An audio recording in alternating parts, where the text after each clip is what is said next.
Next up is Daniel Scarpa. Daniel Scarpa is in his second year at San Jose State in poetry track. He's currently working on his collection about small California towns. Please help me welcome Daniel Scarpa.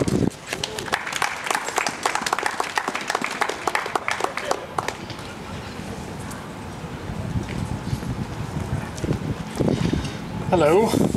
I'm sure you all know, Adrienne Rich passed away recently.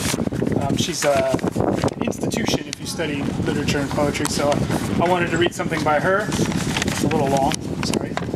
It's called Natural Resources.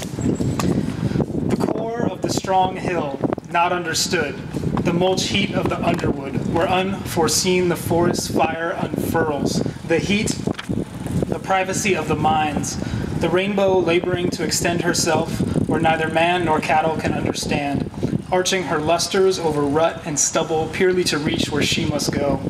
The emerald lying against the silver vein, waiting for light to reach it, breathing in pain. The miner laboring beneath the ray of the headlamp, a weight like death. The miner is no metaphor. She goes into the cage like the rest, is flung downward by the gravity like them, must change her body like the rest to fit a crevice, to work a load. On her the pick hangs heavy, the bad air lies thick. The mountain presses in on her with boulder, timber, fog. Slowly the mountain's dust descends into the fibers of her lungs.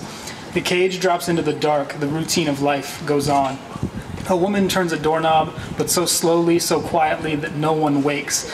And it is she alone who gazes into the dark of bedrooms, ascertains how they sleep, who needs her touch, what window blows the ice of February into the room and who must be protected. It is only she who sees, who was trained to see. Could you imagine a world with women only? The interviewer asked. Could you imagine a world where women are absent? He believed he was joking. Yet I have to imagine, at one and the same moment, both, because I live in both. Can you imagine? The interviewer asked, a world of men? He thought he was joking. If so, then a world where men are absent. Absently, wearily, I answered, yes. The phantom of the man who would understand the lost brother, the twin. For him, did we leave our mothers, deny our sisters, over and over? Did we invent him, conjure him over the charring log? Nights, late in the snowbound cabin, did we dream or scry his face in the liquid embers, the man who would dare to know us? It was never the rapist, it was the brother, lost, the comrade/twin, whose palm would bear a lifeline like our own. Decisive, arrowy, forked lightning of insatiate desire. It was never the crude pestle, the blind and ramrod we were after, merely a fellow creature with natural resources equal to our own. Meanwhile, another kind of being was constructing itself blindly, a mutant, some have said, the blood-compelled exemplar of a botched civilization, as one of them called it. Children picking up guns, for that is what it means to be a man. We have lived with violence for 7 years. It was not worth one single life. But the patriot's fist is at her throat, her voice is in mortal danger, and that kind of being has lain in our beds, declaring itself our desire, requiring women's blood for life, woman's breast to lay its nightmare on. And that kind of being has other forms, a passivity we mistake, in the desperation of our search for gentleness. But gentleness is active. Gentleness swabs the crusted stump, invents more merciful instruments to touch the wound beyond the wound, does not faint with disgust, will not be driven off, keeps bearing witness calmly against the predator, the parasite. I am tired of faint-heartedness, there having to be exceptional to do what ordinary woman does in the course of things. I am tired of women stooping to half our height to bring the essential vein to light. Tired of the waste of what we bear with such cause, such elation into sight, for what becomes of what the inner probes and carves from the mountain's body in her pain. This is what I am, watching the spider rebuild patiently, they say, but I recognize in her impatience my own. The passion to make and make again, where such unmaking reigns, the refusal to be a victim. We have lived with violence so long. Am I to go on saying for myself, for her, this is my body, take it and destroy it? The enormity of the simplest things in this cold barn tables are spread, with china saucers, shoehorns of German silver, a gilt-edged book that opens into a picture frame, a biscuit tin of the 30s. Outside, the north lies vast with unshed snow. Everything is at once remote and familiar. Each house contains what it must. Women simmer carcasses of clean-picked turkeys, store away the cleaned cut glass, and soak the linen cloths. Dark rushes early at the panes.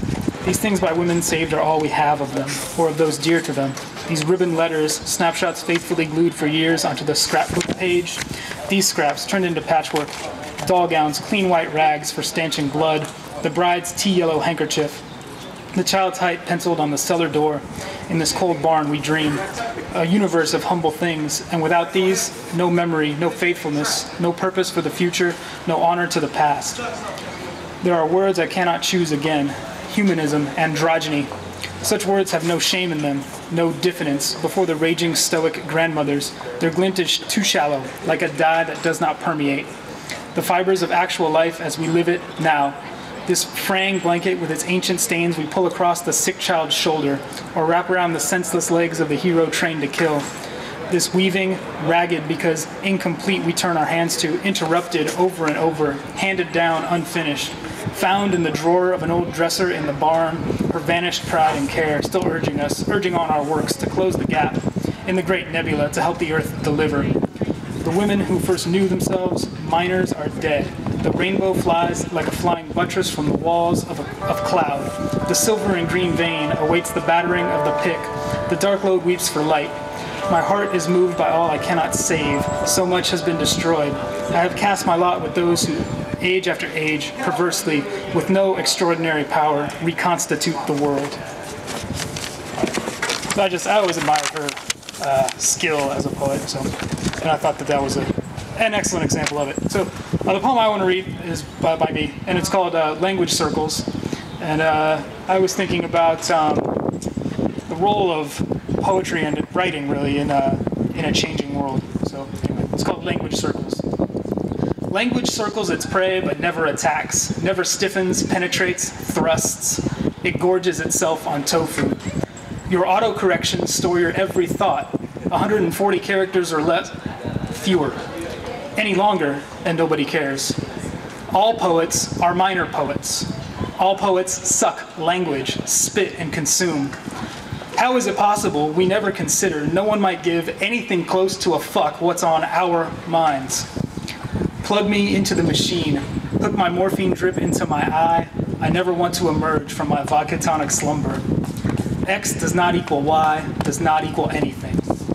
No poets eat. Academics eat. Editors eat. Journalists eat. Nobody watches. Language circles do not breathe long enough to sigh. Thank you.